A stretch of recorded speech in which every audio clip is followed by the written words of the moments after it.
All right, here's the back side. We got 10 foot tall right here, and then I think there's about 4 blocks tall over there. I believe. Nope, 3 blocks. So it's 6 foot tall over there, and we got 10 foot tall over here. Love the look of these blocks. They are so much nicer. Kind of get that rock face look. And then, like I said, these blocks lean back, so it's actually holding that dirt back a lot better. We still got a little bit of dirt to spread right here. We got to cover at least half of this bottom block to keep it from pushing out. We got some over here. We still got to feather it out and stuff, kind of clean it up. And I still got a couple trees to take out.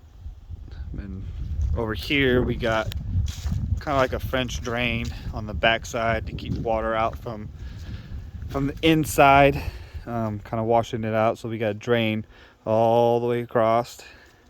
But yeah, it turned out pretty good. Nice little stagger, 4 foot stagger right here.